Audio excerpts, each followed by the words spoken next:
Every mother knows the pain of being told she's not enough. Every child wonders what their father would think of the person they've become.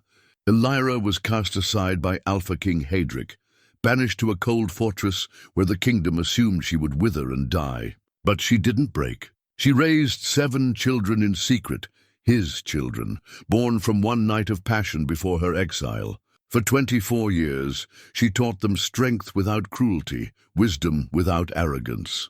The Alpha King believed his bloodline ended when his chosen queen bore no living heirs. He was wrong. His true legacy grew strong behind stone walls, shaped by the woman he abandoned. Now his kingdom faces succession wars, and he must confront a devastating truth. What will the most powerful man in the realm do when he discovers his greatest treasure was the one he threw away? Before we jump back in, tell us where you're tuning in from. And if this story touches you, make sure you're subscribed, because tomorrow I've saved something extra special for you. The morning sun cast long shadows through the narrow windows of Blackmoor Fortress, illuminating dust motes that danced like tiny spirits in the cold air. Elira stood at the eastern window, her weathered hands wrapped around a steaming cup of herbal tea, watching the mist rise from the valley below. 24 years had carved lines of wisdom into her face, but her amber eyes still held the fire that had once captivated a king. She was 45 now, her auburn hair streaked with silver, her body lean and strong from years of physical labor and emotional resilience. The fortress had been her prison, her sanctuary, and her kingdom all at once. What the court had intended as a death sentence, she had transformed into a place of love and learning. The worn leather lullaby book sat open on the stone windowsill beside her, its pages yellow with age. She had sung from it every night for 24 years. Weaving melodies that carried more than music, they carried hope, strength, and the unshakable belief that love could conquer even the cruelest circumstances. "Mother, you're up early again." The voice belonged to Marcus, her eldest son at 23. He moved with the fluid grace of a born warrior, his dark hair and strong jawline marking him unmistakably as his father's child. But his eyes, those gentle amber eyes, belonged entirely to her. "The sunrise never gets old," Elira replied, not turning from the window. 24 years, and it still takes my breath away." Marcus joined her at the window, his presence both comforting and bittersweet. He stood nearly a head taller than her now, his shoulders broad enough to carry the weight of leadership that seemed to settle naturally upon them. In his hands, he carried the wooden practice sword she had carved for him when he was barely walking, crude work from a woman who had never wielded anything more dangerous than embroidery needles before her exile, but crafted with such love that it had become his most treasured possession. "The others are stirring," he said softly. "Elena's already in the kitchen, insisting she can make better bread than yesterday. And I heard Alexander arguing with the twins about sword techniques again." Elira smiled, finally turning to face her son. "And what does the crown prince think of his siblings' morning antics?" The title was one she had never formally bestowed, but it had emerged naturally among the children. Marcus bore the responsibility of being the eldest with a gravity that sometimes worried her. At 23, he carried himself like a man who had never known the luxury of carelessness. "I think," Marcus said carefully, "that we're lucky to have found our place here. Even if the world beyond these walls remains a mystery, it was the closest he had ever come to asking the question that burned in all their hearts. Who was their father? And why had their mother been sent away? Elira had deflected such inquiries for years, offering gentle explanations about a powerful man who couldn't acknowledge them, a love that had been forbidden, a choice that had been made for their protection. The children had grown up understanding that their existence was a secret that must be guarded, but they had never pressed for details that might bring their mother pain.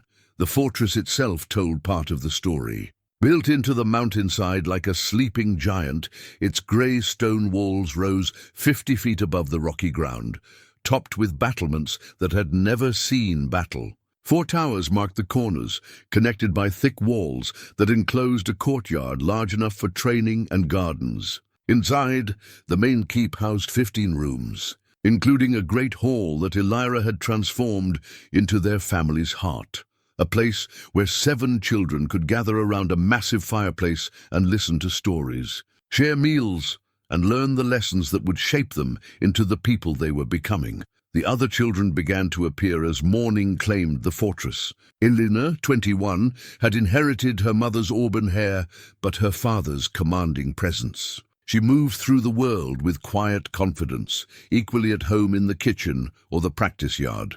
Behind her came Alexander, 19, whose dark hair and piercing green eyes marked him as different from his siblings, more intense, more given to brooding but fiercely protective of his family. The twins, Isabella and Catherine, were 17 and as different as summer and winter, despite sharing a face. Isabella sparkled with laughter and mischief, while Catherine possessed a thoughtful nature that made her seem older than her years. They were followed by Gabriel, 15, whose gentle soul and gift for healing had made him the family's heart in many ways. Last came Sophia, the youngest at 16, but wise beyond her years. She possessed an uncanny ability to see patterns and connections that escaped others, and her quiet observations often revealed truths that surprised even her mother. "Good morning, my loves," Elira said as they gathered in the great hall for breakfast. The massive table had been carved from a single oak tree, its surface worn smooth by years of family meals. "What adventures await us today?" "Alexander promised to teach me the river's edge technique," Gabriel said, his eyes bright with excitement. Despite his gentle nature, he had proven surprisingly adept with a blade, though he preferred to use his skills for protection rather than conquest. "Only if you can demonstrate the basic forms without tripping over your own feet," Alexander replied. But his tone carried affection rather than criticism. Sophia looked up from the thick tome she was reading, a history of the kingdom that she had memorized, but continued to study as if searching for hidden meanings. "Mother, may I ask you something?" Elira's heart skipped, as it always did when one of her children's questions carried that particular weight. "Of course, my dear. The messenger who came when I was small. I barely remember him, but I dream about him sometimes. He looked at Marcus as if he had seen a ghost. Why would a stranger react that way to my brother?" The question hung in the air like morning mist, heavy with implications. Elira had known this day would come, had been preparing for it in her heart for years. Her children were no longer children. They were young adults with their own minds, their own questions, their own right to understand their place in the world. Marcus set down his wooden sword, his expression serious. "Mother, we're not children anymore. We've never pressed you for answers, because we could see the pain in your eyes whenever we asked about our father. But we're grown now. We deserve to know who we are." Elena nodded, her hands stilling on the bread she was kneading.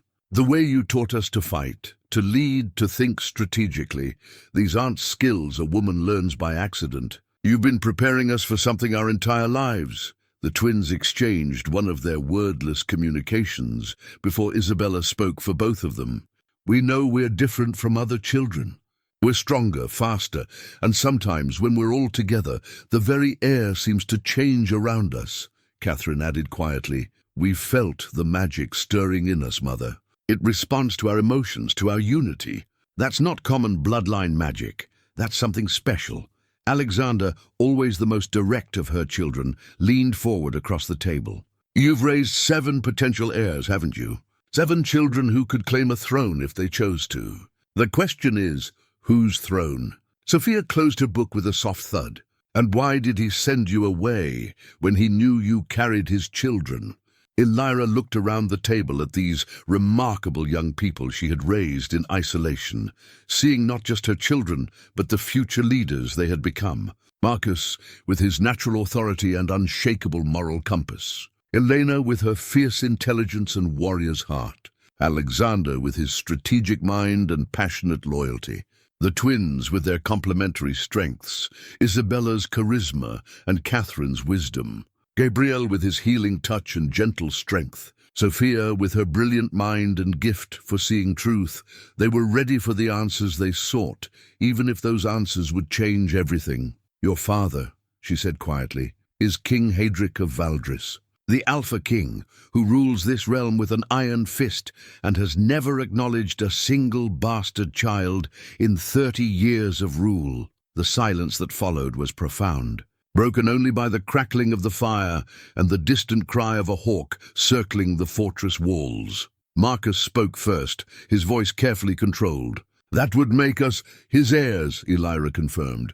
"Born of one night when love conquered wisdom, and exiled the next morning when duty reasserted itself." Elena's hands had clenched into fists. "He sent you away while you were carrying his children." "7 children," Alexander said slowly, understanding dawning in his green eyes.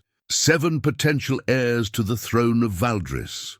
Elira nodded, reaching for the lullaby book that had sustained her through the darkest nights of their early years. "And for 24 years, I've raised you in secret, teaching you not just to be warriors and leaders, but to be better than the man who cast us aside. I've taught you that true strength comes from compassion, that real power lies in service to others, and that love, not fear, is the foundation upon which lasting kingdoms are built." The weight of revelation settled over the breakfast table like snow on mountain peaks, beautiful, transformative, and carrying the promise of avalanche. 3 days after Elira's revelation, the sound of hoofbeats echoed against the fortress walls like thunder in a clear sky. The family had spent those days in long conversations, processing the truth of their heritage and what it might mean for their future. The children had taken the news with the remarkable resilience Elira had fostered in them, but she could see the questions burning. In their eyes, questions about a father they had never known, and a legacy they had never imagined. Marcus was the first to spot the approaching rider from his watchpost in the eastern tower. "Mother." He called down to the courtyard where Elira was tending the herb garden that had sustained them through countless winters. A messenger approaches under royal colors. The blood drained from Elira's face. In 24 years, only one messenger had ever found their remote fortress, and that visit had occurred when the children were too young to understand its significance. Now, with her secret revealed and her children grown into their power, the sight of royal banners felt like the hand of fate itself reaching across the mountains. She hurried to the main gate, her heart pounding against her ribs like a caged bird. The children gathered behind her, their presence both comforting and terrifying. They were no longer infants she could hide. They were grown adults whose very existence posed a threat to the established order of the kingdom. The messenger was young, perhaps 25, but his face bore the pallor of a man who had ridden hard through dangerous terrain. His horse's flanks were lathered with sweat and foam, suggesting an urgent journey that brooked no delays. In his hands, he carried a leather satchel sealed with red wax, and his eyes darted nervously between Elira and the 7 young adults who stood behind her. "Lady Elira of Blackmoor Fortress," he said, his voice carefully formal despite the tremor that ran through it. "I bear urgent news from the capital." Elira's throat felt dry as ancient parchment. "Speak your message." The messenger's eyes fixed on Marcus, and she saw the exact moment recognition dawned in his features. His face went white as winter snow, and his hands trembled as he broke the royal seal. The heavy gold ring that bore the kingdom's crest, a wolf rampant beneath a crown of stars, caught the afternoon sunlight and threw dancing patterns across the stone ground. "Queen Isabel is dead," he announced, his voice cracking on the words. "She died in childbed 6 weeks ago, and the infant did not survive. The kingdom faces a succession crisis, as His Majesty has no acknowledged heirs." The words hit Elira like physical blows. Isabel, the golden-haired beauty who had replaced her in Hadric's bed and political calculations, was gone. The woman who had been chosen for her pure bloodline and political connections had failed to provide the one thing Hadric needed most: a living heir to secure his dynasty. Behind her, she heard Isabella's sharp intake of breath and Alexander's muttered curse. The twins moved closer together in that unconscious way they had when faced with crisis, while Gabriel's healer instincts made him step forward as if he could somehow ease the pain of this distant tragedy. But it was Marcus who captured the messenger's attention completely. The young man stared at Elira's eldest son with the expression of someone seeing a ghost walk among the living. The resemblance between Marcus and his father must be striking indeed for a stranger to recognize it so immediately. "My lord," the messenger said, his voice dropping to barely above a whisper, "forgive me, but you bear a remarkable resemblance to His Majesty." "Might I ask—" "You may not," Elira interrupted sharply, stepping between the messenger and her son. But the damage was done. She could see the wheels turning in the young man's mind, connecting the pieces of a puzzle that had been scattered for nearly a quarter-century. The messenger's gaze swept over the other children, taking in Elena's regal bearing, Alexander's fierce intelligence, the twins' striking beauty, Gabriel's quiet strength and Sophia's wise eyes. 7 young adults, all bearing traces of royal blood, all standing in a fortress that should have contained only a broken woman and whatever servants she could afford. "How many are there?" he asked weakly, his duty as a messenger warring with his shock at what he was discovering. 7, Marcus answered before his mother could stop him. His voice carried the natural authority that had marked him as a leader since childhood. "We are 7. The messenger actually swayed in his saddle, gripping the reins to keep from falling. The political implications were staggering. 7 potential heirs, raised in secret, coming of age just as the kingdom faced its greatest succession crisis in generations. The noble houses who had been positioning themselves to claim the throne through distant bloodlines and marriage. Alliances would find their carefully laid plans shattered by this revelation. "I must return to the capital," the messenger said, his voice gaining strength as his sense of duty reasserted itself. "His Majesty must be informed—" "Wait!" Elira called out, knowing she was fighting a battle already lost, but unable to surrender without trying.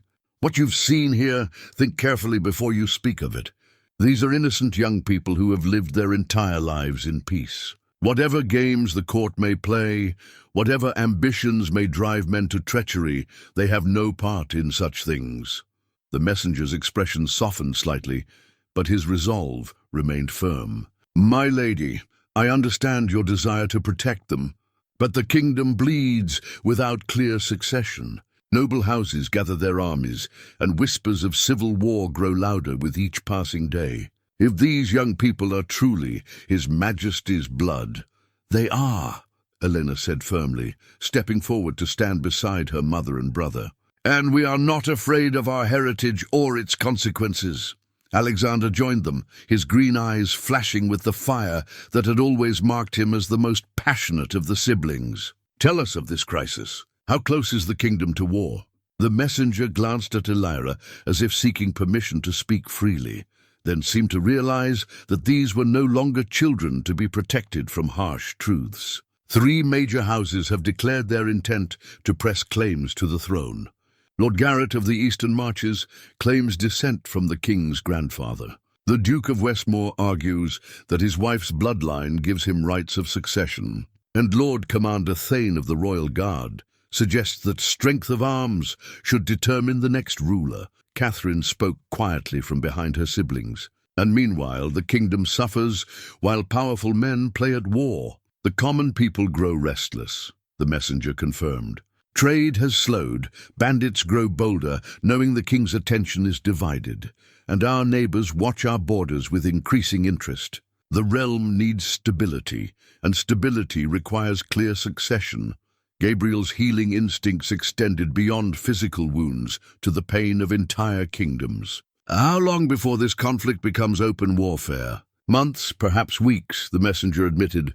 "His Majesty has called for a great council to convene at the end of summer. All claims will be heard, and a decision will be made. But if that decision is contested, blood will flow," Sophia finished, her young voice carrying an understanding of political realities that would have impressed seasoned courtiers. The messenger nodded grimly, then looked back at Marcus with something approaching awe. My lord, if you truly are who you appear to be, your very existence could change everything. A true-born son of the king. We are not true-born, Marcus corrected gently but firmly. We are his children, but born outside the bonds of marriage. That complicates any claim we might make. But 7 of you, the messenger pressed, his political mind clearly working. 7 children of royal blood raised together, standing united. That is a force that could reshape the entire kingdom. Elira felt the foundations of her carefully constructed world shifting beneath her feet. For 24 years, she had lived with the knowledge that this day might come, but the reality of it was more overwhelming than any nightmare she had imagined. Her children, her precious, innocent children, were about to be thrust into a world of political intrigue, deadly ambition, and moral compromise that she had spent their entire lives protecting them from. But as she looked at their faces, she saw not fear, but determination. They had inherited more than their father's blood. They had absorbed the lessons she had taught them about courage, justice, and standing firm in the face of impossible choices. The messenger was already turning his horse toward the path that led back to the capital, but Marcus's voice stopped him. "Tell His Majesty," the young man said, his words carrying across the courtyard with the ring of destiny itself, "that his children send greetings, and that we await his word." As the hoofbeats faded into the distance, Elira realized that the life they had known was ending, and an uncertain future was beginning.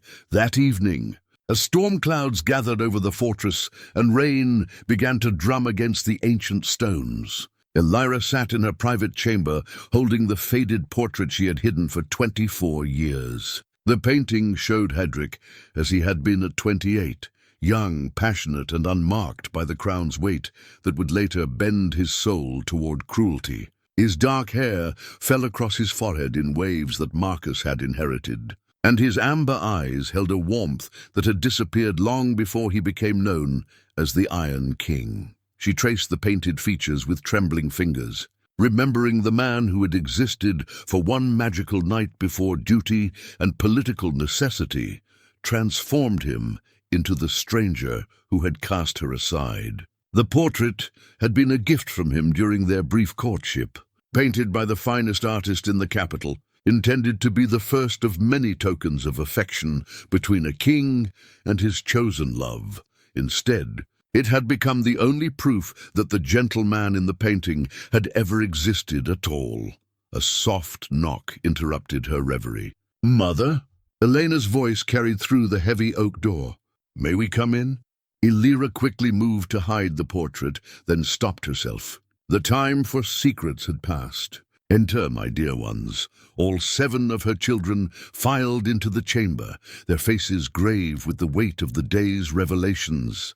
They arranged themselves around the room with the unconscious coordination that marked them as a unified force. Marcus near the window where he could watch the approaches, Alexander by the door where he could guard their retreat, the twins flanking their mother's chair, Gabriel close enough to offer comfort, and Sophia with her back to the bookshelf where she could think clearly.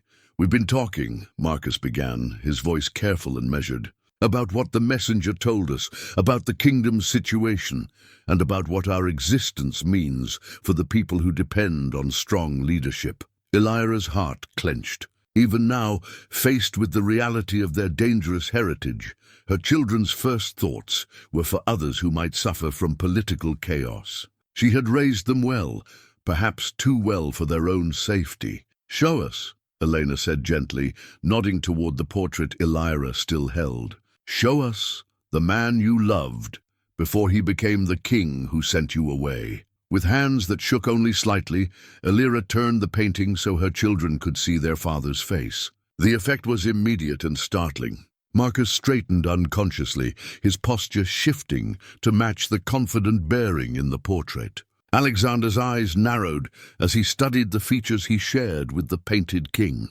The twins exchanged one of their wordless communications, while Gabriel and Sophia leaned forward to examine the face that had shaped half their heritage. "He looks," Catherine said quietly, like someone we might have loved if we had known him then. Tell us about that night, Isabella urged, her usually bright demeanor subdued by the gravity of their situation.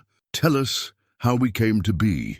Elira set the portrait on her dressing table where the candlelight could illuminate it properly, then settled back in her chair. The story she had guarded for so long suddenly seemed eager to escape, as if it too had grown tired of hiding in the shadows. Your father was not yet a king when I met him, she began, her voice taking on the cadence of the storyteller she had been throughout their childhood. He was the crown prince, 28 years old, and heir to a throne he would inherit within the year. I was 21, the daughter of a minor lord whose lands bordered the royal hunting preserve. The words came slowly at first, like water seeping through a cracked dam, then faster as the memories gained momentum. She told them about the hunting party that had stopped at her father's modest keep, about the prince who had been separated from his guards during a chase and sought shelter from a sudden storm. She described how they had talked through the night while thunder crashed. Overhead, about books and music and dreams for the kingdom's future that seemed impossible in the harsh reality of medieval politics. He was kind then, she said, her eyes distant with memory. He spoke of ruling through wisdom rather than fear, of building bridges between the noble houses instead of playing them against each other. He had plans to improve the lives of common people, to establish schools and hospitals, to create a kingdom where strength served justice rather than domination. Marcus leaned forward. What changed him? Power, Elira said simply, and the advisors who whispered that idealism was weakness, that kings must be feared to be obeyed. But that night, in the storm, he was still the man he dreamed of being. Alexander's jaw tightened. And he took you to his bed. We took each other, Elira corrected gently but firmly. It was not a matter of royal privilege or political manipulation. We were two young people who found something unexpected in each other's company. The attraction was mutual, the passion was real, and the love, however brief, was genuine. Sophia, ever perceptive, asked the question that cut to the heart of their existence. Did he know you were carrying us when he sent you away? Elira's hands stilled on the portrait's frame. This was the part of the story that had haunted her through every sleepless night since their birth. He knew I was with child. The palace physicians confirmed it 6 weeks after that night. But he didn't know, couldn't have known, that I carried 7 babies. Multiple births are rare enough among humans, and 7 children from a single pregnancy was unprecedented. So, he exiled 1 child, Elena said, understanding dawning in her voice. Not 7 potential heirs. The political calculation was simple enough, Elira continued, her voice growing colder as she remembered the courtiers who had orchestrated her downfall. A bastard child could be acknowledged and provided for without threatening the succession. But a bastard child with a claim to legitimacy through royal blood and popular affection was dangerous. When King Harold died and Hadric took the throne, his advisors convinced him that any reminder of his youthful indiscretion would undermine his authority. The twins spoke almost in unison, their voices carrying the synchronicity that had marked them since birth. So he chose the crown over love, Isabella said. He chose political safety over honor, Catherine added. Gabriel, whose gentle heart made him seek understanding even in the face of betrayal, asked quietly, did he try to find another way? Did he fight for you at all? The question struck Elira like a physical blow because it touched the wound that had never fully healed. He came to see me the night before my exile. He stood in my chambers and told me that he loved me, that sending me away was the hardest thing he had ever done, and that if the world were different, he would defy every law and tradition to keep me by his side. But the world wasn't different, Alexander said grimly, and he wasn't strong enough to change it. He was 28 years old, newly crowned, surrounded by advisors who threatened civil war if he appeared weak, Elira said, though even she could hear the defensive note in her voice. Perhaps I was naive to expect him to burn down the kingdom for 1 woman and 1 unborn child. Marcus stood and moved to the window, staring out at the storm that lashed the fortress walls. So he chose the easier path. He sent you away to preserve his image and married Queen Isabel to secure his political alliances. And now, Sophia said, with the devastating clarity that made her seem far older than her 16 years, after 24 years of ruling through fear and political calculation, he finds himself without the one thing his pragmatic choices were supposed to secure, a clear succession for his kingdom. The irony was not lost on any of them. Hadric had sacrificed love for duty, only to discover that duty without love had left him with nothing of lasting value. His chosen queen was dead, his political alliances were crumbling, and the kingdom he had ruled with an iron fist was tearing itself apart in anticipation of his death. Meanwhile, the children he had never known existed had grown into everything he had once dreamed of being: strong without being cruel, wise without being cynical, united without being naive. The storm that had begun during their family conversation continued through the night and into the following day, as if the very heavens were responding to the emotional turbulence within the fortress walls. It was during the height of this tempest that the children's true nature began to reveal itself in ways that even Elira had not anticipated. She first noticed it during their morning training session in the Great Hall.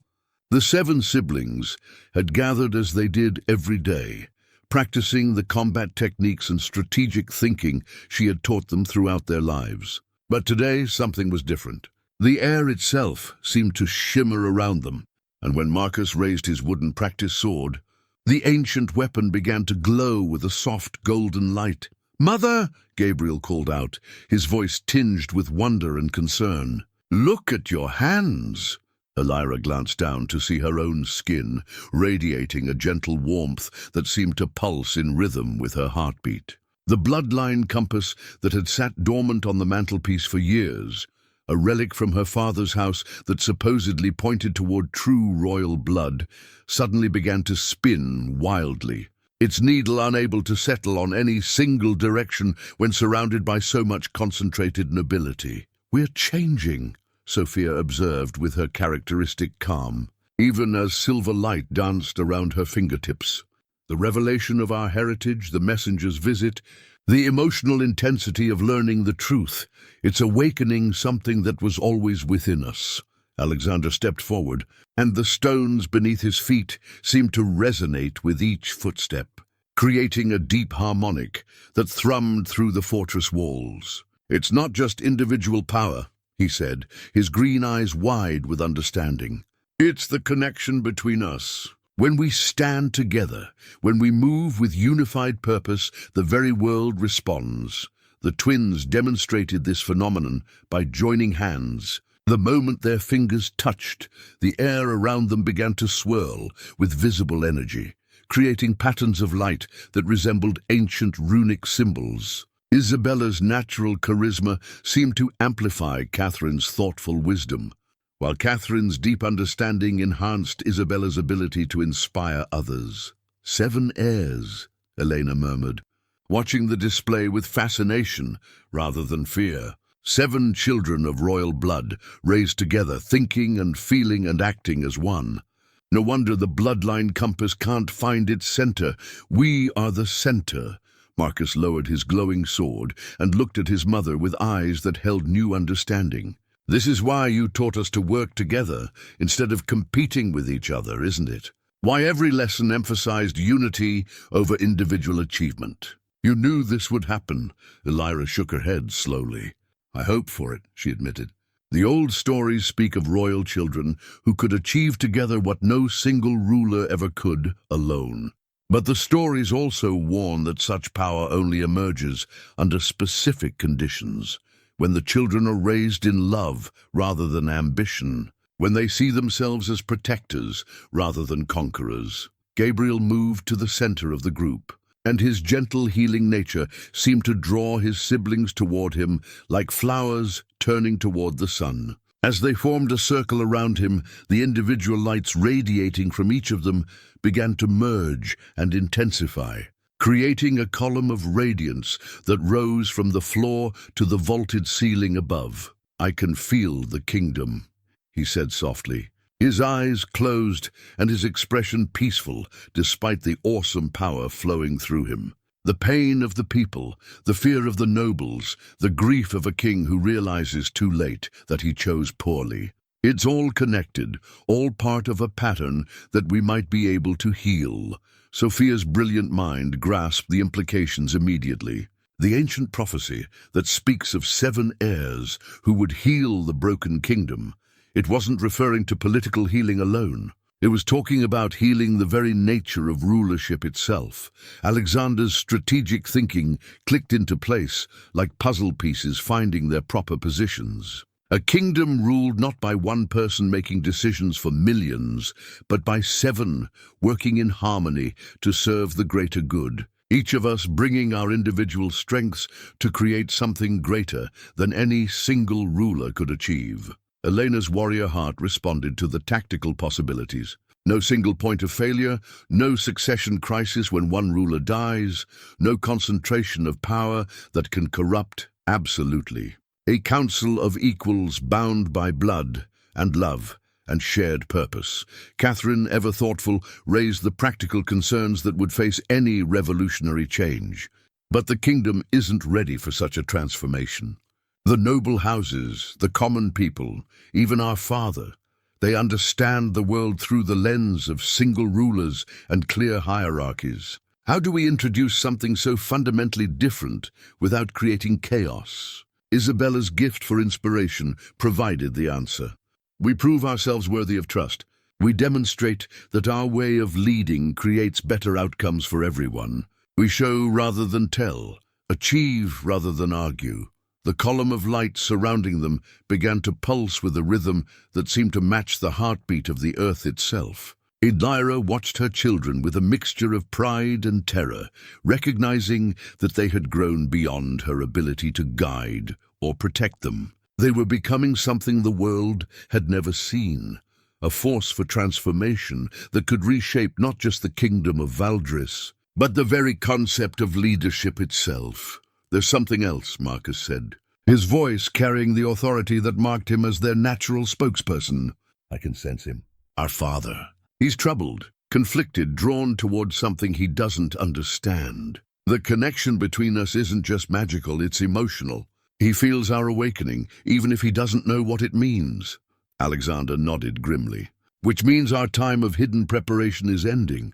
Ready or not, we're about to be thrust onto a stage where the fate of kingdoms will be decided." Elena checked the weapons that hung on the great hall's walls, her practical mind already planning for the challenges ahead. "Then we prepare for every possibility, negotiation, demonstration, and if necessary, defense of our right to exist." Gabriel's healing nature extended toward the future, seeking ways to minimize the pain that change inevitably brought. "We must be prepared to offer alternatives to those who oppose us. Not everyone who resists our emergence will be motivated by greed or ambition. Some will simply fear the unknown." Sophia's analytical mind had already begun working through the political complexities they would face. The messenger's report will reach the capital within days. The various factions vying for the throne will need to recalculate their strategies. Some will see us as allies, others as threats to be eliminated. The twins spoke in their synchronized way that made their words carry extra weight. "Whatever comes," Isabella said, "we face it together," Catherine continued, 7 as one, united in purpose and bound by love. As the magical radiance around them slowly faded, Elira realized that her role as their protector and guide was evolving. They no longer needed her to shield them from the world's harshness. They were ready to engage with that world on their own terms.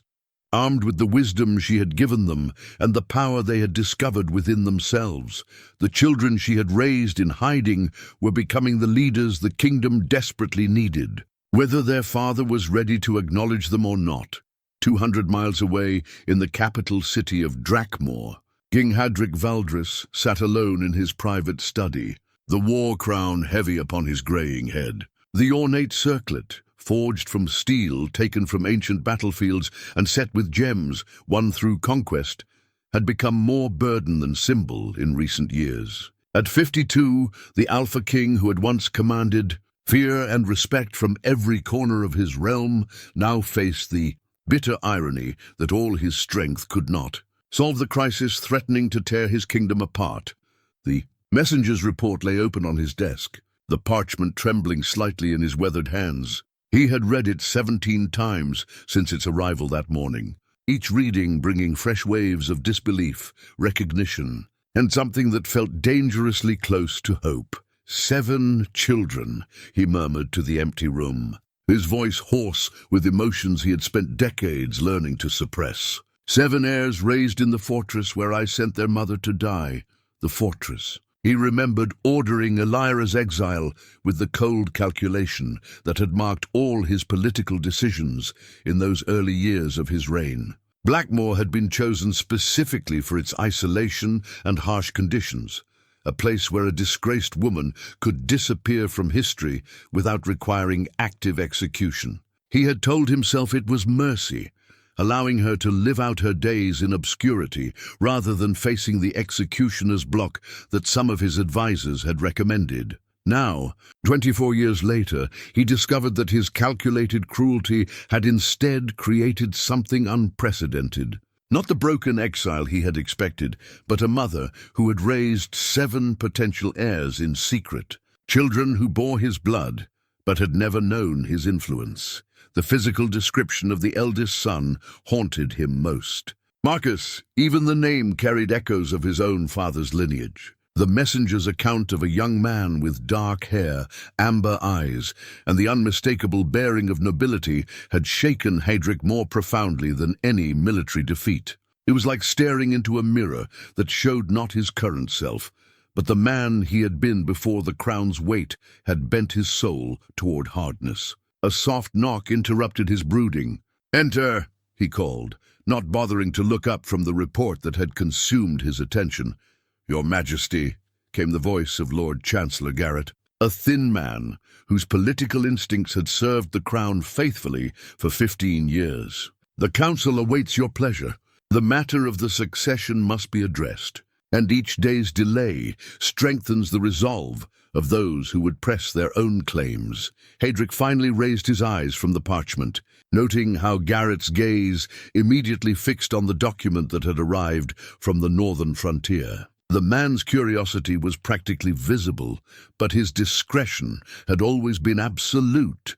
"Tell me, Garrett," Hadric said slowly, his voice carrying the weight of a question that would reshape everything. "What would you say if I told you that my bloodline did not end with Queen Isabel's death?" The Chancellor's eyebrows rose slightly, but his expression remained carefully neutral. "I would say that any such revelation would fundamentally alter the political landscape, Your Majesty. The noble houses currently positioning themselves for succession would need to reconsider their strategies entirely. And if I told you that there were not 1, but 7 potential heirs, 7 young adults raised in isolation, coming of age precisely when the kingdom faces its gravest crisis?" Now Garrett's composure cracked slightly. 7, Your Majesty? That would be extraordinary. The political implications alone would be catastrophic, Hadric finished grimly. 7 bastard children, each with a potential claim to the throne, each representing a different path for the kingdom's future. The noble houses would either scramble to align themselves with whichever heir seemed most promising, or unite against all of them to preserve the existing power structure. The Chancellor moved closer to the desk, his political mind clearly working through the ramifications. "Might I ask, are these hypothetical heirs or do they actually exist?" Hadric turned the messenger's report so Garrett could read it, watching the man's face carefully as he absorbed the details. The Chancellor's expression shifted from skepticism to amazement to calculation with the speed of a seasoned political operator. "The fortress of Blackmoor," Garrett said slowly. "That's where you sent—" He caught himself before completing the sentence. But Hadric nodded grimly. "Lady Elira, 24 years ago, when my advisors convinced me that any reminder of my youthful indiscretion would undermine my authority as a new king. The words tasted bitter in his mouth now. I sent her away, believing she carried one bastard child who could be conveniently forgotten. Instead, it seems I exiled the future of my entire dynasty. Garrett read through the messenger's description of the 7 young adults, his expression growing more troubled with each detail. The eldest, Marcus, the messenger, seems quite certain about the resemblance to your majesty. And if the others share similar markers of royal blood, then I have been an even greater fool than my enemies have ever claimed, Hadric said, rising from his chair and moving to the window that overlooked the city he had ruled for nearly a quarter century. Below, the streets buzzed with the nervous energy of a capital uncertain about its future. Merchants closed their shops early, nobles travelled with larger retinues of guards, and common people gathered in groups to whisper about rumours that grew more dire with each telling. Your Majesty, Garrett said carefully, if these young people are truly your blood, then the succession crisis could be resolved. But their legitimacy would need to be established beyond doubt, and their fitness to rule would need to be demonstrated to the noble houses and the people. Hadric laughed bitterly. Their fitness to rule? According to this report, they've been raised together as a unified force, trained in both warfare and leadership, and they demonstrate magical abilities that suggest their bloodline is stronger than mine has ever been. Meanwhile, I've spent 24 years becoming the kind of king who inspires more fear than loyalty, and my chosen queen died childless because I valued political alliance over genuine affection. The Chancellor's silence spoke volumes. Hadric's transformation from the idealistic young prince into the Iron King was well documented in the private conversations of the court. The man who had once spoken of ruling through wisdom and compassion had gradually hardened into someone who commanded through strength and intimidation. Perhaps, Garrett said eventually, this revelation offers an opportunity for more than just succession. Perhaps it offers a chance for redemption. The word hung in the air like incense in a cathedral, heavy with possibility and fraught with danger.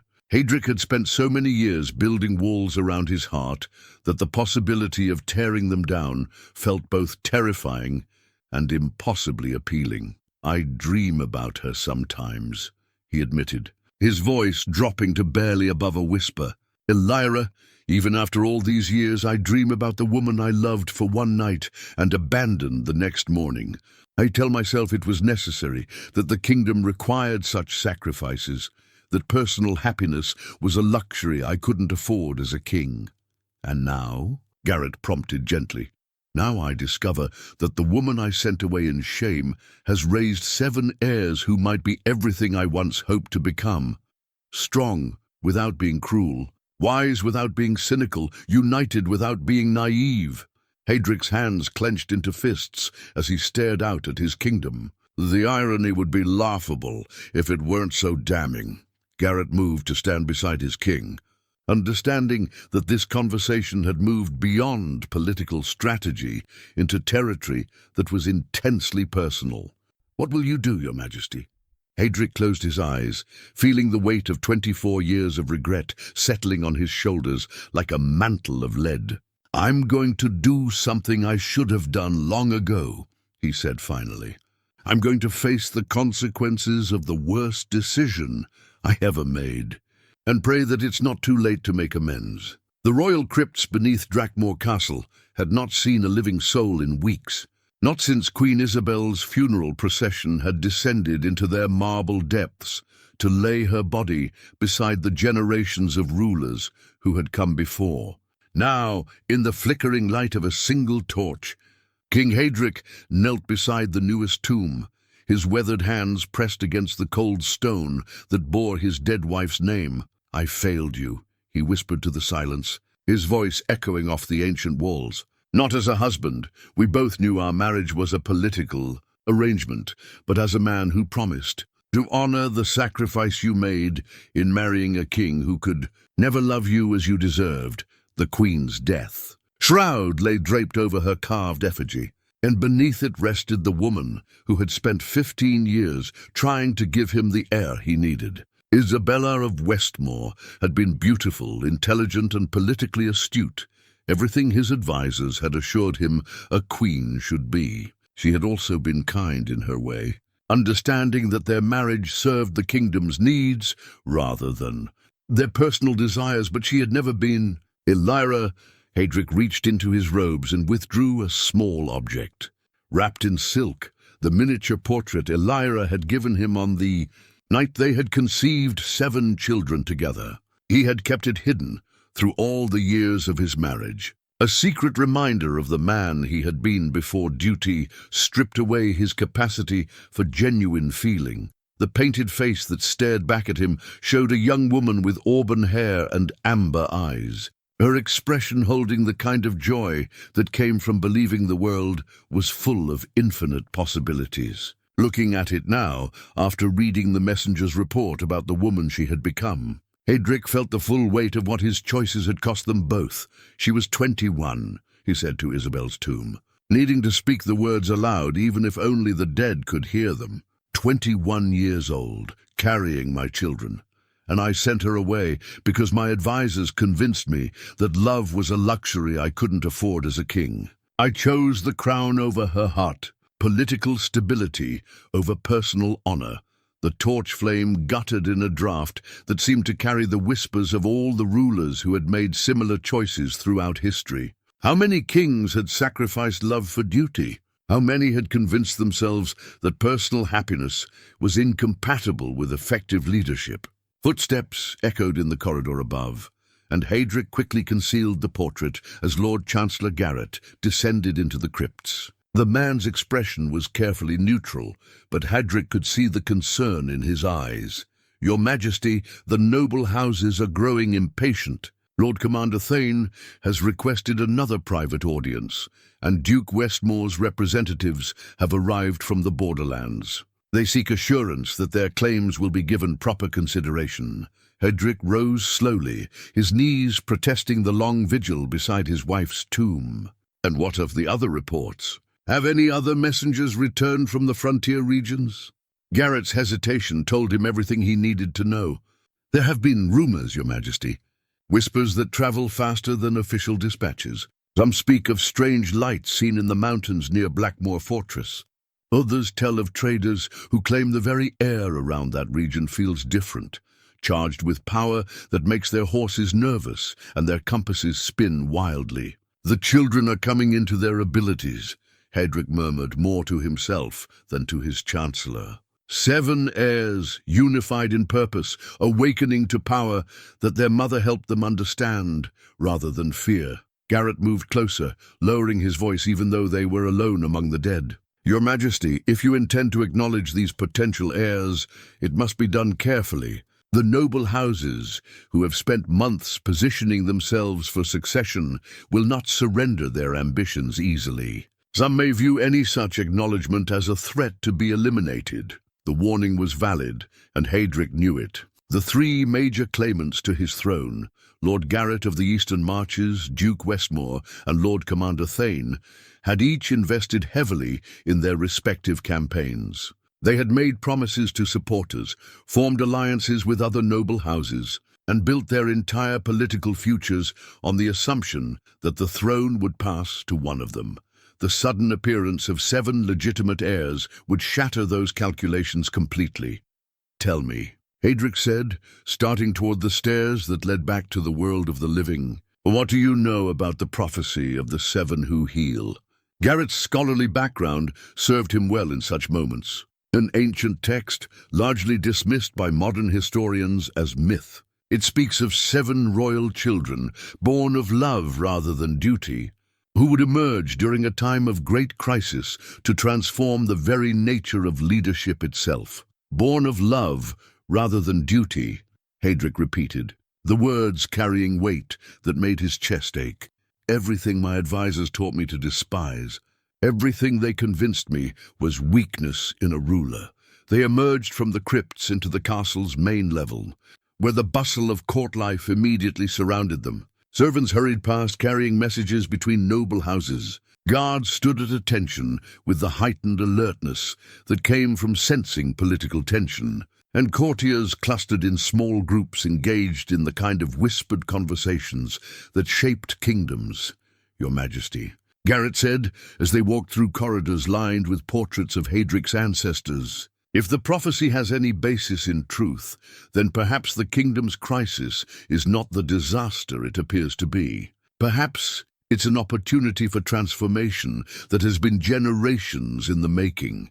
Hadric paused before the portrait of his father, King Harold, whose reign had been marked by military conquest and political expansion. The painted face showed a man of iron will and unwavering certainty, qualities that Hadric had tried to emulate throughout his own rule. "My father would have had Elira executed the moment he learned of her pregnancy," Hadric said quietly. "He would have seen any potential rival to his line as a threat to be eliminated, not a child to be acknowledged. I told myself that exile was mercy, that I was being more compassionate than previous generations of rulers." "Perhaps you were," Garrett suggested. "Perhaps sending her away, however cruel it seemed at the time, was the only choice that allowed those 7 children to grow up free from the corruption that often comes with proximity to power." The thought was both comforting and damning. Had his abandonment of Elira and their children actually served a greater purpose? Had his cruelty inadvertently created the very leaders the kingdom now desperately needed? "Arrange for a traveling party," Hadric said suddenly, his decision crystallizing with the force of inevitability. "Small, discreet, but well-armed. I'm going to visit Blackmoor Fortress." Garrett's eyes widened. "Your Majesty, the political ramifications, if you're seen traveling to acknowledge these potential heirs, then let the noble houses understand that their king is taking personal responsibility for the kingdom's future," Hadric interrupted. "For 24 years, I've ruled through fear and political calculation. Perhaps it's time to rule through courage and personal truth." As they continued through the castle toward Hadric's private chambers, the weight of the war crown seemed to shift on his head. For the first time in decades, it felt less like a burden and more like a tool, something that could be used to create rather than merely command. The journey to Blackmoor would take 5 days of hard riding through mountain passes that Hadric had not traveled since his youth. 5 days to prepare for a confrontation that would either destroy his reign or transform it into something worthy of the idealistic young prince he had once been. 5 days to find the courage to face the woman he had loved and lost, and the children who represented everything he might have become if he had chosen love over fear. The moonstone pendant had been a family heirloom for generations, passed down through Elira's maternal line with stories that most dismissed as folklore. Her grandmother had told her it would glow in the presence of true royal blood, but in all her years at court before her exile, Elira had never seen it do more than catch the light like any other piece of jewelry. Now, as she held it in trembling hands, while her 7 children stood in a circle around her, the ancient gem blazed with light so intense it seemed to capture the essence of moonbeams themselves. "It's not just glowing," Sophia observed, her analytical mind cataloging every detail of the phenomenon. "It's resonating. Can you hear that? The crystal is singing." Indeed, a pure crystalline note emanated from the pendant, rising and falling in harmony with some cosmic rhythm that seemed to synchronize with the heartbeats of everyone in the room. But more startling than the sound was what happened when each of the children reached out to touch the glowing stone. Marcus was first, his natural leadership drawing him forward. The moment his fingers brushed the pendant's surface, the entire fortress trembled as if the mountain itself had awakened. Light poured from the stone in patterns that painted ancient symbols across the walls, runes that spoke of power, prophecy and potential that had lain dormant for centuries. "By all the gods," Elira whispered, recognizing some of the symbols from her grandmother's stories. "These are the marks of the 7 blessed, the bloodline that was prophesied to emerge when the kingdom needed healing most." Selena stepped forward next, her warrior's courage overriding any caution. When she touched the pendant, the light shifted from silver to gold, and every weapon in the fortress began to hum with sympathetic vibration. Swords sang in their scabbards, arrows trembled in their quivers, and the very stones seemed to acknowledge her as a protector of the realm. Alexander's touch brought forth emerald flames that danced around the ceiling without burning, while the twins' simultaneous contact created a spiral of rose and violet energy that made the air itself seem to shimmer with possibility. Gabriel's gentle, healing nature transformed the light into something warm and nurturing that made everyone in the room feel stronger, healthier, more complete than they had moments before.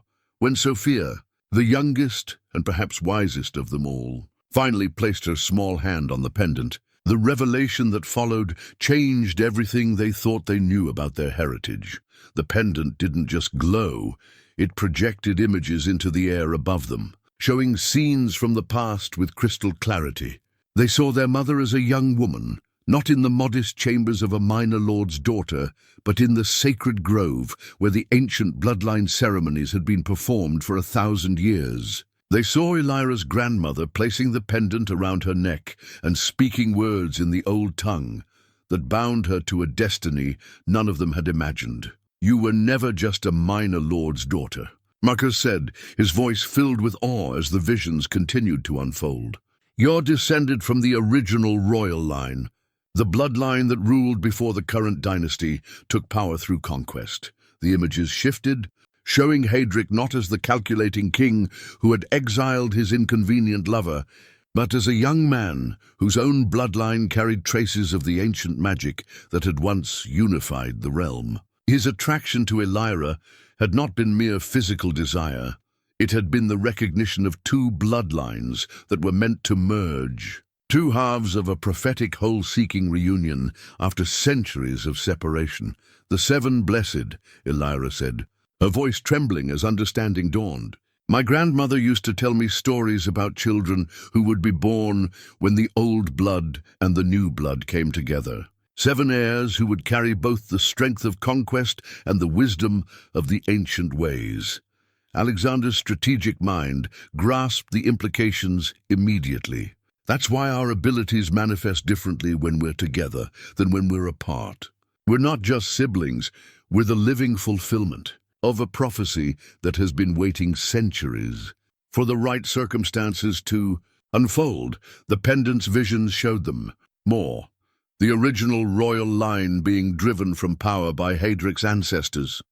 The survivors scattering to remote holdings where they preserved the old knowledge and waited for the prophesied time of return. Elira's family had been guardians of this legacy, maintaining the bloodline and the sacred artifacts, until the moment when destiny would call upon them to reclaim their rightful place. "But why now?" Catherine asked, her thoughtful nature seeking to understand the timing of these revelations. Why, after 24 years of exile, are these powers awakening? Sophia, still touching the pendant, spoke with the voice of prophecy itself. "Because the kingdom bleeds, and only the 7 blessed can heal wounds that have festered for generations. The current royal line has brought strength but not wisdom, conquest but not justice. The realm cries out for leaders who can unite rather than divide, heal rather than dominate." The visions shifted again, showing them glimpses of possible futures. In one, they saw the kingdom torn apart by civil war as the noble houses fought over succession, common people suffering while their leaders pursued personal ambition. In another, they saw themselves standing before a transformed realm where the artificial divisions between noble and common, strong and weak, ruler and ruled, had been replaced by cooperation and mutual respect. Elena's warrior heart responded to the tactical implications. "So we're not just potential heirs to a throne. We're the key to preventing the kingdom's destruction and transforming it into something better." Gabriel's healing instincts extended beyond individual people to encompass entire civilizations. The prophecy speaks of healing the broken kingdom, not just ending the succession crisis, but addressing the fundamental problems that created the crisis in the first place. Marcus, feeling the weight of leadership settling on his shoulders like a mantle, stood straighter as he absorbed the full implications of their heritage. We're not here to claim our father's throne. We're here to transform the very concept of rulership itself. The pendant's light began to pulse in rhythm with all 7 heartbeats, creating a symphony of luminescence that seemed to reach beyond the fortress walls and touch the very heart of the kingdom itself. Somewhere in the capital, Elira knew, their father would be feeling this awakening as a pull he couldn't understand, a summons he couldn't ignore. "There's something else," Isabella said, her natural charisma allowing her to interpret the pendant's visions in ways that spoke to the human heart. The prophecy doesn't just speak of 7 children. It speaks of parents who must choose between the old ways of ruling and the new. Our father isn't just discovering that he has living heirs. He's being called to decide what kind of legacy he wants to leave. The implications of this revelation struck Elira like a physical blow. Hadric's journey to acknowledge his children would not be just a political necessity or an emotional reckoning. It would be a test of his willingness to embrace a completely different understanding of what it meant to be a king. "He'll resist," she said quietly, knowing her former lover's pride and the decades of conditioning that had shaped him into the Iron King. Everything he's been taught about leadership, everything he believes about strength and authority, it all runs counter to what the prophecy demands. Alexander nodded grimly. "Then our challenge isn't just proving our legitimacy as his heirs. It's convincing him to abandon everything he thinks he knows about being a ruler and embrace a vision of leadership that he'll see as weakness." Catherine's wisdom cut to the heart of the matter.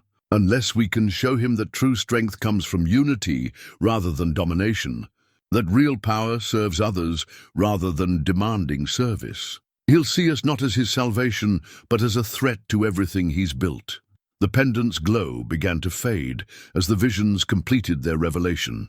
But the knowledge they had gained burned bright in the minds of all 7 siblings. They were not merely the bastard children of a king and his discarded lover. They were the living embodiment of a prophetic promise, the bridge between an old world built on conquest and a new world founded on cooperation.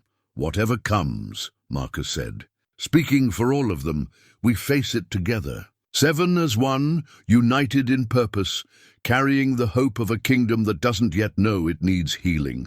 As the last traces of magical light faded from the pendant, Elira looked at her children with new understanding. She had raised them in exile, believing she was protecting them from a world that would reject them. Instead, she had been preparing them for a destiny that would require them to transform that world completely. The iron key that had never been used from the inside of Blackmoor Fortress felt impossibly heavy in Elira's hands as she stood before the great gate that had kept her family isolated for 24 years. Behind her, the 7 children who had grown into their power waited with the patient determination of those who understood that destiny could not be rushed or forced, only embraced when the moment arrived. For 3 days they had felt him approaching. The connection revealed by the moonstone pendant had created an awareness that transcended physical distance. Hadric was coming, riding hard through mountain passes with a small retinue of guards, driven by forces he probably didn't fully understand himself. The magical awakening of his children had sent ripples through the kingdom's spiritual fabric, and those ripples had reached even the heavily warded halls of Drakmore Castle. "He's perhaps an hour away now," Marcus said quietly, his enhanced senses tracking the approaching party with the precision of a hunting wolf. 7 riders moving carefully but with purpose. "He's bringing Lord Chancellor Garrett and 5 of his personal guard." Elena checked her weapons one final time, though none of them expected violence from this encounter. Still, her warrior's instincts demanded readiness for any possibility. "A small party suggests he wants to keep this meeting quiet. No grand announcements, no political theater, just a father coming to face the children he's never known." Alexander moved to the window that overlooked the approach road, his strategic mind analyzing every aspect of their father's choice to come personally rather than sending representatives. It shows either remarkable courage or profound desperation. Maybe both. A reigning king doesn't travel to remote fortresses unless the stakes are impossibly high. The twins had spent the morning in one of their synchronized planning sessions. Their combined wisdom, addressing the emotional and political complexities that would define the next few hours. "We need to remember," Isabella said with her gift for understanding human motivation, "that this meeting will be as overwhelming for him as it is for us. He spent 24 years believing we didn't exist."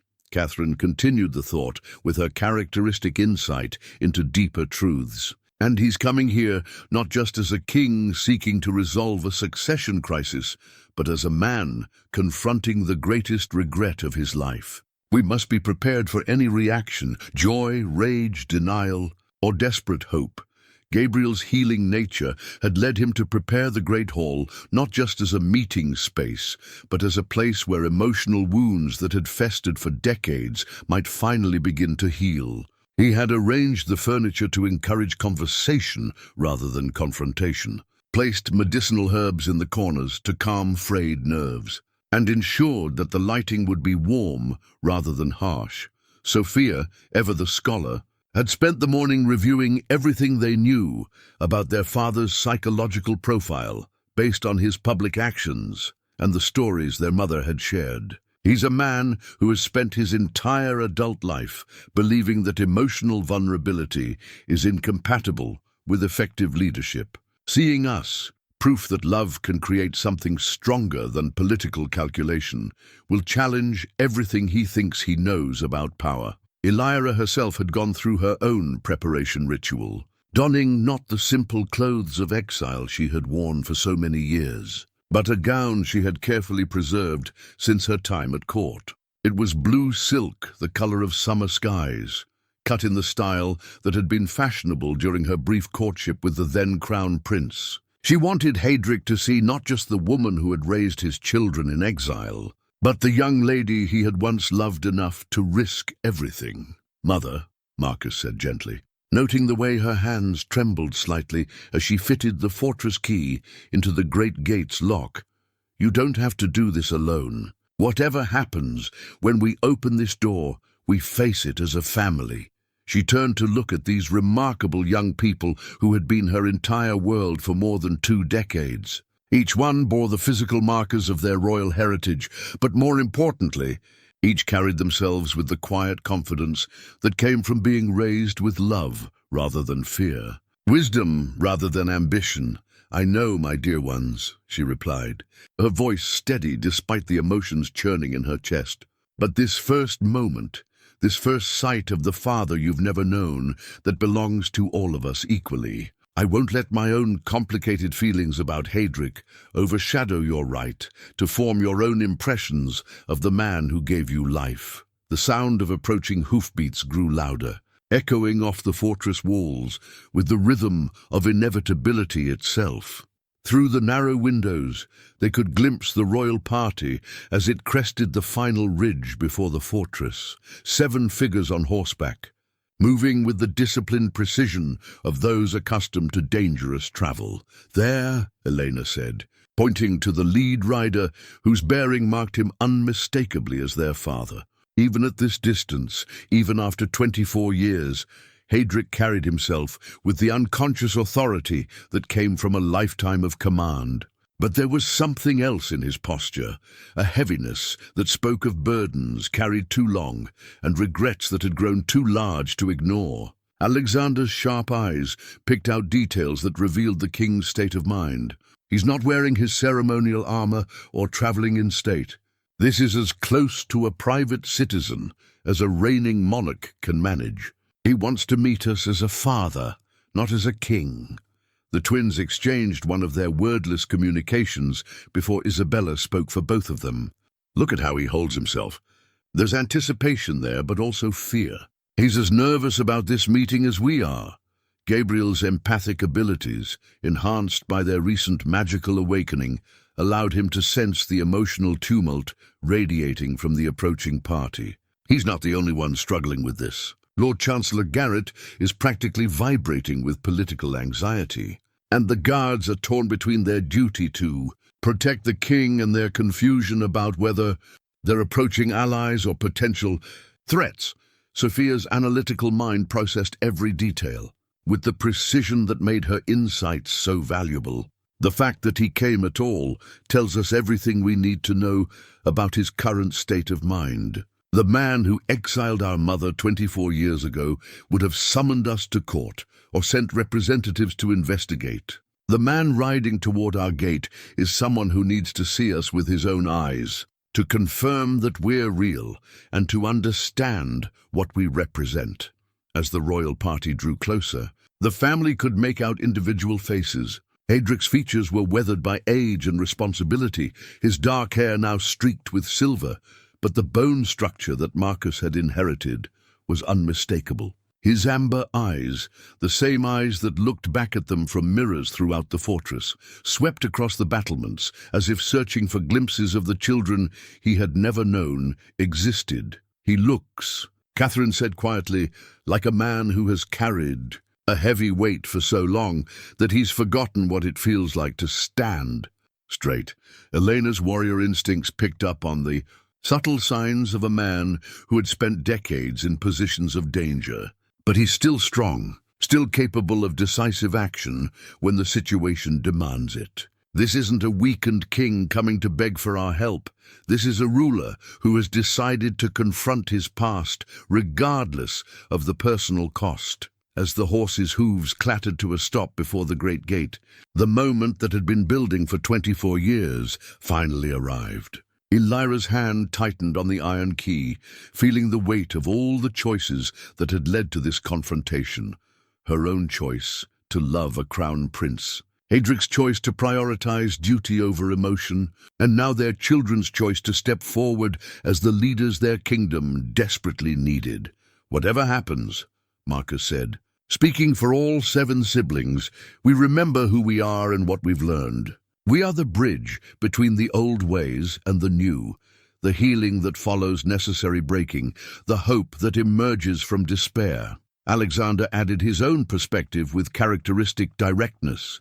"And we remember that we're not here to judge him for past choices, but to help him make better choices going forward." The twins spoke in their synchronized manner that gave their words extra weight. "We offer transformation," Isabella said. "Not punishment," Catherine continued. Gabriel's healing nature extended toward the reunion that was about to unfold. "We bring the possibility of a different kind of family, a different kind of kingdom, a different kind of future." Sophia's wisdom encompassed the full scope of what this moment represented. We are the answer to a prayer he didn't know he was praying, the solution to a problem he thought was unsolvable. As Elira turned the key and heard the great gate's locks disengaging for the first time in over 2 decades, she realized that she was not just opening a door, she was opening a pathway between 2 worlds, 2 ways of understanding power and love, and the delicate balance between them. The massive gate swung open with a groan of metal and stone that seemed to echo across the mountains themselves, and there, framed against the sky like a figure from legend, sat the Alpha King, who had shaped their lives from a distance for so many years. The moment of recognition was instantaneous and electric.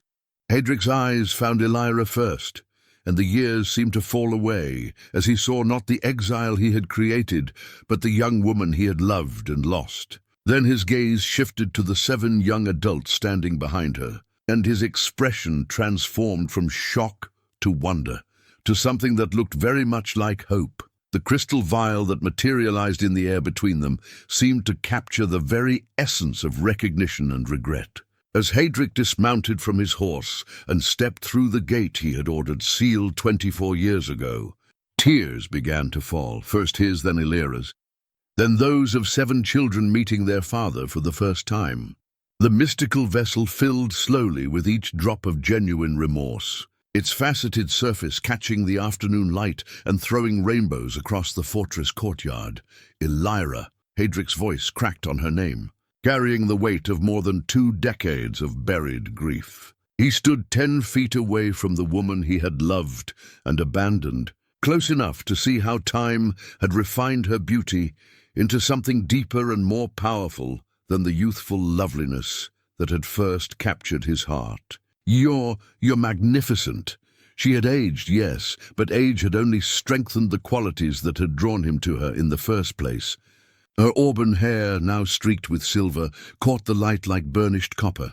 Her amber eyes held depths of wisdom and compassion that made his own seem shallow by comparison. Most striking of all was her bearing. This was not a broken woman grateful for acknowledgement, but a queen in her own right who had built a kingdom of love within prison walls. "Your Majesty," she replied formally, though her voice trembled with emotions she had thought buried forever. "You honor us with your presence." The formal words hung between them like a barrier, but Hadric shook his head slowly. "No, not your Majesty. Not here, not now. I am—" He struggled to find words for what he was in this place that existed outside the normal rules of court and crown. "I am the man who made the worst mistake of his life and has spent every day since wondering if there might be a way to make amends." Behind Elira, their 7 children watched this first exchange with the intensity of scholars studying a text that would determine their future. Each saw different aspects of the man who had shaped their existence through his absence. Marcus noted the way their father's shoulders carried tension that spoke of sleepless nights and difficult decisions. Elena observed how his hand instinctively moved toward his sword hilt when emotional, then forced itself to stillness, a warrior's response to vulnerability. Alexander catalogued the political implications of every word and gesture, while the twins processed the complex emotional undercurrents flowing between their parents. Gabriel's empathic abilities allowed him to feel the genuine remorse radiating from the king, while Sophia's analytical mind worked to reconcile the harsh ruler they had heard about with the broken man standing before them. "These are your children," Elira said, stepping aside to allow Hadric his first clear view of the 7 young adults who carried his blood. "Marcus, Elena, Alexander, Isabella, Catherine, Gabriel, and Sophia. They have grown into everything you once dreamed of being before the crown taught you that dreams were weakness." The words struck Hadric like physical blows, but he absorbed them without flinching. His eyes moved from face to face, seeing his own features reflected and refined in each one. Marcus had his jawline and natural authority. Elena carried his determination, but tempered with her mother's compassion. Alexander possessed his strategic mind, but without the cynicism that years of court intrigue had bred. The twins showed different aspects of royal grace. Isabella's charisma and Catherine's depth of understanding. Gabriel radiated the kind of gentle strength that Hadric had once possessed before believing that gentleness was incompatible with effective rule. And Sophia, the youngest, looked at him with eyes that seemed to see straight through to his soul and find it wanting, but not beyond redemption. "They're beautiful," he whispered, his voice thick with emotions he had forgotten he was capable of feeling. How did you do it? How did you raise 7 potential heirs without letting them become corrupted by ambition or twisted by resentment?" Elira's smile held a sadness that made the crystal vial overflow with tears of recognition. "I taught them to love rather than to hate, to build rather than to tear down, to see power as something that serves others rather than something that demands service. I raised them to be the kind of rulers you once wanted to become." The accusation was gentle but devastating. Hadric had spent 24 years convincing himself that his transformation from idealistic prince to iron-fisted king had been necessary, that the harsh realities of leadership required the abandonment of youthful dreams. Now, faced with 7 living examples of what those dreams might have produced, he could no longer maintain that comfortable fiction. "I was weak," he said, the admission torn from somewhere deep in his chest. "I let fear guide my choices instead of love. I chose the approval of advisors over the truth of my own heart. I became the kind of king my father would have respected instead of the kind of man I wanted to be." Marcus stepped forward, his natural leadership drawing him to speak for his siblings. "We didn't come here seeking apologies or explanations for the past," he said. his voice carrying quiet authority that reminded Hadric painfully of his own youth. "We're here because the kingdom bleeds, and healing requires more than political maneuvering or military strength." The crystal vial, now full to overflowing with tears of genuine remorse, began to glow with soft light that seemed to wash away the shadows of regret and create space for something new to grow. The unity chalice appeared as if summoned by the moment itself, materializing on the stone table that Gabriel had placed in the center of the courtyard. Carved from a single piece of starwood that had fallen from the heavens centuries ago, the ceremonial cup bore inscriptions in the old tongue that spoke of leadership earned through service rather than claimed through conquest.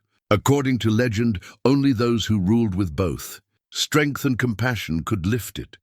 Those who saw power as a responsibility rather than a privilege. Elena and Alexander flanked their mother as the remaining 4 siblings arranged themselves in positions that created a natural amphitheater around the chalice. Lord Chancellor Garrett and the royal guards watched from a respectful distance, understanding instinctively that they were witnessing something that transcended ordinary political negotiations. "The chalice will test us all," Sophia said, her young voice carrying the weight of ancient wisdom, father included. "It responds not to bloodlines or titles, but to the truth of who we are and what we're willing to sacrifice for others." Hadric stared at the artifact with recognition dawning in his amber eyes. "I remember stories about this. My grandfather claimed to have lifted it once before the wars hardened his heart. But I always thought that it was legend," Catherine finished gently. "That true leadership was about commanding rather than serving, about being feared rather than loved." Isabella's natural charisma allowed her to bridge the gap between accusation and understanding. "The old ways weren't wrong, father. They were incomplete. Strength without compassion becomes tyranny. Compassion without strength becomes weakness. The kingdom needs both." Alexander's strategic mind had been working through the political implications since the chalice appeared. "The noble houses currently vying for your throne, could any of them lift this cup? Lord Garrett of the Eastern Marches, Duke Westmore, Lord Commander Thane, do any of them rule through service rather than self-interest?" The question hung in the air like smoke from a sacrificial fire. Hadric considered each of the men who had positioned themselves as his potential successors, measuring their motivations against the standard the chalice represented. Lord Garrett's claim was based on distant bloodlines and careful political maneuvering. Duke Westmore sought the throne to expand his family's power and influence. Lord Commander Thane believed that military strength alone qualified him to rule. "None of them," Hadric admitted, his voice heavy with the implications. "They see the crown as a prize to be won, rather than a burden to be carried. They would rule as I have ruled, through fear and force, rather than wisdom and justice." Gabriel stepped forward, his healing nature allowing him to sense the spiritual weight of the moment. "Then let us show a different way. Let us demonstrate that leadership can be shared rather than hoarded, that true strength comes from unity rather than domination." Marcus approached the chalice first, his natural authority making him the obvious choice to test the artifact's response to their bloodline. As his hands closed around the carved handles, the starwood began to glow with golden light that pulsed in rhythm with his heartbeat. The cup lifted easily, as if it weighed no more than morning mist. "The eldest accepts the burden of protection," he said formally. Then passed the chalice to Elena, her warrior's strength translated effortlessly to the spiritual realm. And the chalice blazed with silver fire as she lifted it high. "The defender accepts the burden of justice." She passed it to Alexander. One by one, each of the 7 siblings lifted the unity chalice, and with each passing, the light grew brighter and more complex. Alexander's strategic wisdom added emerald flames. The twins' synchronized harmony created spirals of rose and violet energy. Gabriel's healing touch brought forth warm amber radiance. Sophia's penetrating intelligence contributed brilliant white light that seemed to illuminate truth itself. When the chalice completed its circuit and returned to Marcus, The combined radiance was so intense that it cast shadows, even in the bright afternoon sun. But more than light, the artifact projected a sense of completion, of potential fulfilled and destiny embraced. 7 as 1, Elira whispered, tears streaming down her face as she witnessed the prophecy of her grandmother's stories coming to life before her eyes. The 7 blessed, united in purpose and bound by love. Hadric watched this display with expressions that shifted from amazement to understanding, to something that looked like hunger, not for power itself, but for the kind of leadership that could transform rather than merely command. When Marcus extended the chalice toward him, offering him the chance to test his own worthiness, the king's hands trembled. "I'm not sure I can," he admitted, his voice barely above a whisper. 24 years of ruling through fear, of choosing political expedience over moral courage. I may have corrupted myself beyond redemption. Sophia's wisdom cut through his self-doubt with gentle precision. The chalice doesn't judge what you were, Father. It responds to what you choose to become. The question isn't whether you deserve to lift it, but whether you're willing to change everything about how you understand power. With hands that shook with more than age, Hadric reached for the unity chalice. The moment his fingers touched the starwood, every mistake he had made, every cruel decision he had justified, every dream he had abandoned came flooding back with devastating clarity. But as the weight of his failures threatened to crush him, he felt something else. The love he had shared with Elira, the potential he had glimpsed in their children, the possibility that it might not be too late to become the kind of leader his kingdom desperately needed. The chalice lifted in his hands like dawn, breaking over mountains. Its light, not the brilliant radiance his children had produced, but something softer and more complex. The glow of redemption earned through acknowledgement of failure and commitment to change. 6 months later, the great hall of Drakmor Castle bore little resemblance to the austere throne room that had intimidated courtiers and foreign ambassadors for generations. Where once a single throne had dominated the space, now 8 chairs formed a circle around a central table bearing the family crest tapestry, a newly woven banner that combined the wolf of Hadric's line with the ancient symbols of Elira's heritage, creating something entirely new that spoke of unity rather than conquest. The morning sun streamed through windows that had been enlarged to let in more light, illuminating faces that reflected the transformation of an entire kingdom. Hadric sat not on an elevated throne, but as an equal among his children, his war crown replaced with a simple circlet that marked him as the senior member of a ruling council rather than an absolute monarch. "The harvest reports from the eastern provinces," Elena said, consulting the scrolls that detailed the kingdom's recovery from months of political uncertainty. "Production is up 30% from last year. It seems that when people aren't afraid their crops will be seized to fund succession wars, they're remarkably motivated to grow more food." Alexander added his own observations from the military reorganization he had overseen. "The noble houses that initially resisted the new council structure are beginning to see the advantages. Shared decision-making means shared responsibility, and shared responsibility means no single family bears the blame when difficult choices must be made." The transformation hadn't been immediate or easy. Lord Garrett of the Eastern Marches had initially attempted to rally opposition to what he called rule by committee, while Duke Westmore had threatened to withdraw his lands from royal authority rather than acknowledge bastard children as legitimate heirs. Lord Commander Thane had been the most direct in his opposition, suggesting that a king who shared power wasn't really a king at all. But the unity chalice had settled those arguments with devastating efficiency. When the various claimants had been invited to demonstrate their worthiness before the assembled nobility, none had been able to lift the sacred cup.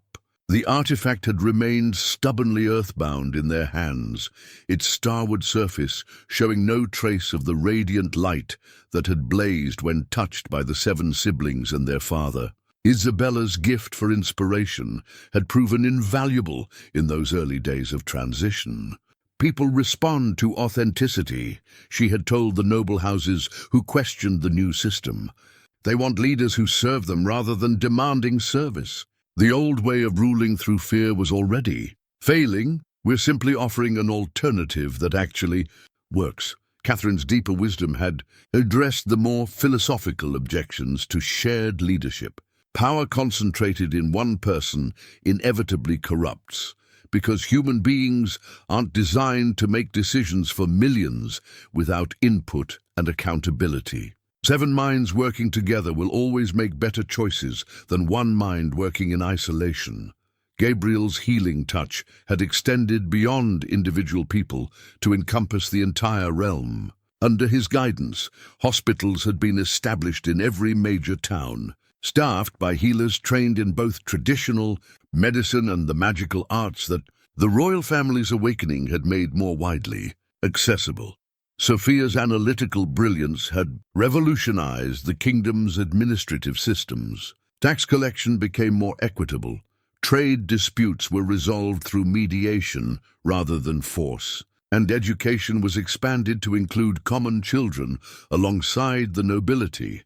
But perhaps the most significant change was in Hadric himself. The man who had once ruled through intimidation and political calculation now spoke of his role as being in service to the crown, rather than served by it.